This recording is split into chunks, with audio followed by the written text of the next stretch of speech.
मकान का उद्घाटन होता है ना, है या मकान का पाया रखाता है, कोई नया प्लाट बन रहा है, मकान बन रहा है और उसमें कोई नया पाया, पहली बार अगर कोई पाया रखा रहा है, कोई बीम बन रहा है, कॉलम बन रहा है, उसमें नीचे पाया बना रहा है, तो उसमें जो ब्राह्मण होते हैं, आप जिन वास्तुशास्त्री से पूछेंगे, ब्राह्मण जन से पूछेंगे कि हमारा मकान बन रहा है, खड्डा खुद रहा, तो उसमें पहले क्या चीज रखें, तो वो बता देगा। इसमें आप नाग नागिन का जोड़ा रख दीजिए, इसमें आप थोड़ा सा कलश में शक्कर भरकर उसमें अमर बेल के टुकड़े डालकर रख दीजिए।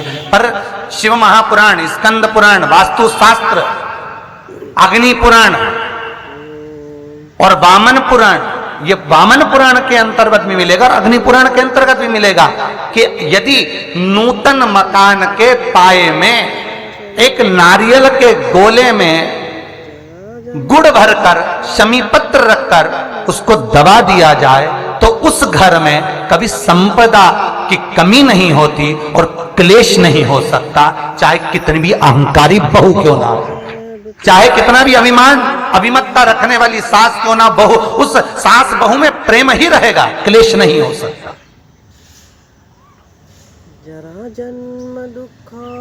उसमें विवाद नहीं हो सकता।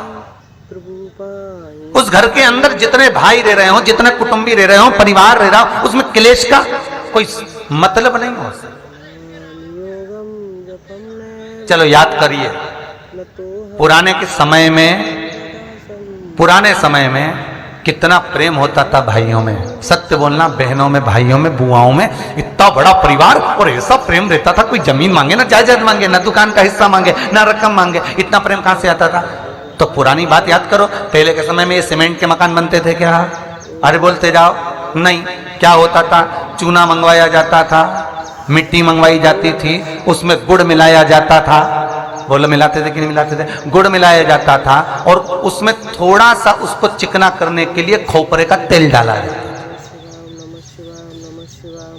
अब वास्तु रीति में तो हमने ये सब चीज छोड़ दिया, हमने ये सब चीज समाप्त कर दिया कि ना तो हम उसमें गुड़ मिला रहे हैं, ना कोई वस्तु मिला रहे हैं, बस सीधे सीमेंट खरीद के लाए और लगा दिया गया।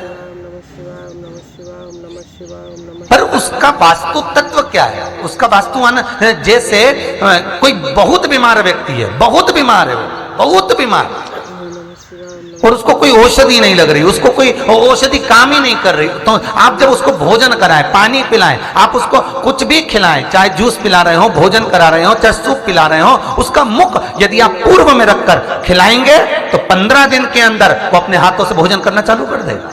15 से 16वां दिन नहीं होगा। पर यदि आप उसको उत्तर का मुख रखकर, आप उसको पश्चिम का मुख रखकर बीमार व्यक्ति को अगर भोजन कराएंगे, दक्षिण का मुख रखकर भोजन कराएंगे, तो उसको औषधि लगने में बहुत समय लगता है महाराज। औषधि, इसको 15 दिन बहुत हो गए, बहुत। जैसे दक्षिण की ओर मुख कर कर भोजन करने वाले व्यक्ति का उदर, पेट, वो कहते ना रोग हो जाते पेट के, रोग बहुत सारे हैं महाराज, बहुत रोग है महाराज।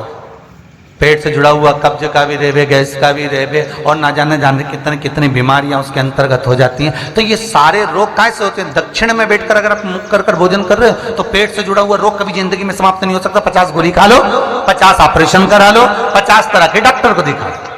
मतलब यह पक्का है कि आप दक्षिण की ओर बैठकर, दक्षिण की ओर मुख कर कर आप भोजन ग्रहण कर रहे हो तो आपको वो दुख तो ग्रहण करना ही पड़ेगा, वो दुख तो आपको झेलना ही पड़ेगा।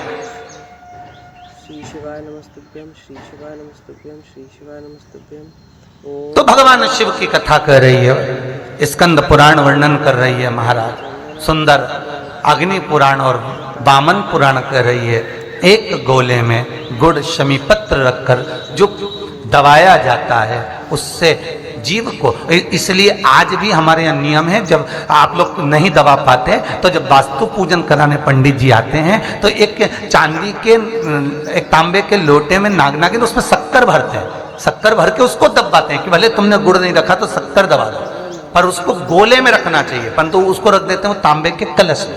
नियम वही है पर उसको चेंज कर दिया गया समय अवस्था, समय अवस्था में कर दिया कि उसमें तांबे का कलश रखो, चांदी का नाग नागिन रखो, शक्कर भरो, फिर दबा। और नियम वो है कि नारियल का गोटा हो, गुड़ भरा हो, उसमें भले तुम नाग नागिन रखो चाहे कुछ भी रखो, पर समी पत्र अगर रख दिया तो नाग नागिन की भी जरूरत नहीं है। समी पत्र रख दिया तो वास्तु की मूर्ति रखने की भी जरूरत नहीं है। समी पत्र में 33 कोटि देवता एक एक पत्ती के रूप में उस समी पत्र के भीतर विराजमान रहते हैं, जिसको हम विराजमान कर रहे हो।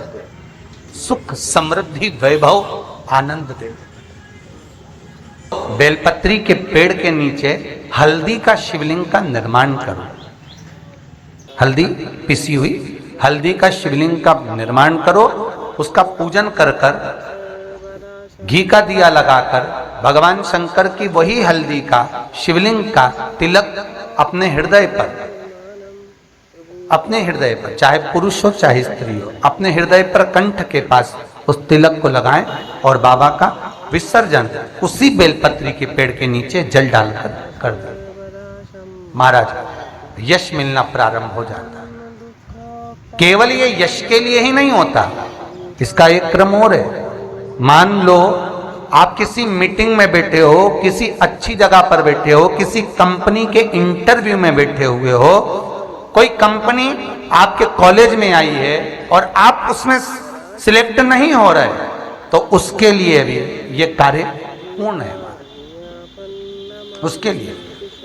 और ये कहां पर भी काम आता है महाराज।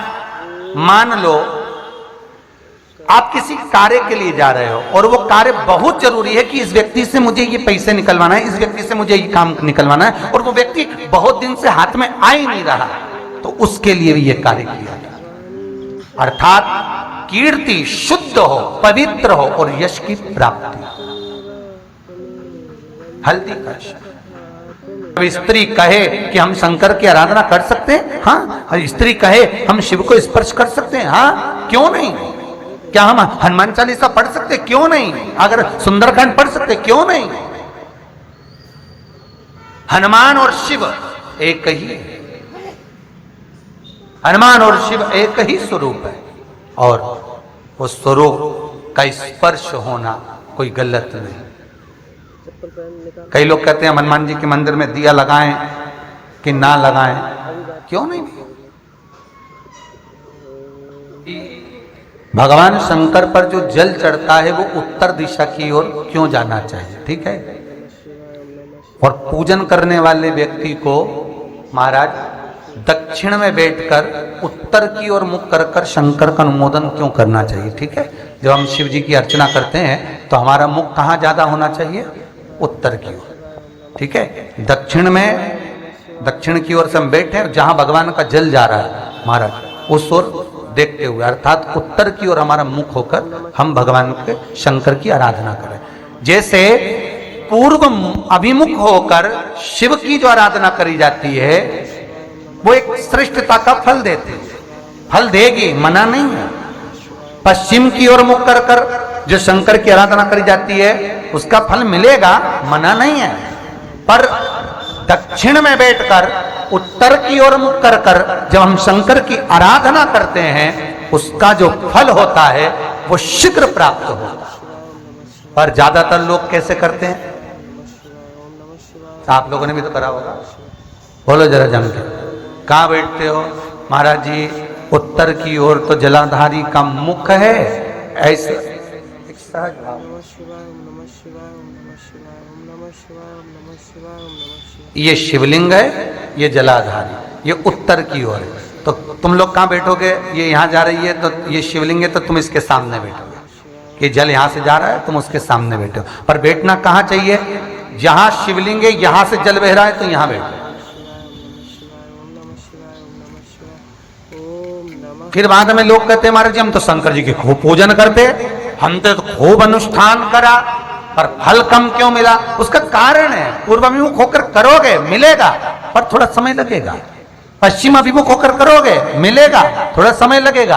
पर शिव आराधना में जब दक्षिण में बैठकर उत्तर का मुख कर कर जहां शिव का जल जाता है बस यहां बैठकर अगर आप शंकर की आराधना कर रहे हो तो वो कामना पूरी होने में देर नहीं लगती, कार्य जल्दी ही पूर्ण हो जाता है। पर दुनिया के लोगों तो वही हिसाब से जाते हैं, जैसे शंकर जी के मंदिर में जाओगे, इधर पानी बह रहा है तो तुम सामने जाके जल चढ़ाना चाहोगे, या उधर बैठकर जल चढ़ाना चाहोगे। तुम्हारी जो इच्छा है, तुम्हारी जो आनंद है, ब्राह्मण भी अगर आपको बिठाएंगे तो पूरा पश्चिम का मुख कर बिठाएंगे, यहाँ बैठ जाओ, यहाँ से पूजन करो, यहाँ बैठ जाओ। पर उसमें शिव महापुराण में, स्कंद पुराण में कहा गया कि भगवान श्री शिवाय नमस्तुभ्यं, श्री शिवाय नमस्तुभ्यं, श्री शिवाय नमस्तुभ्यं।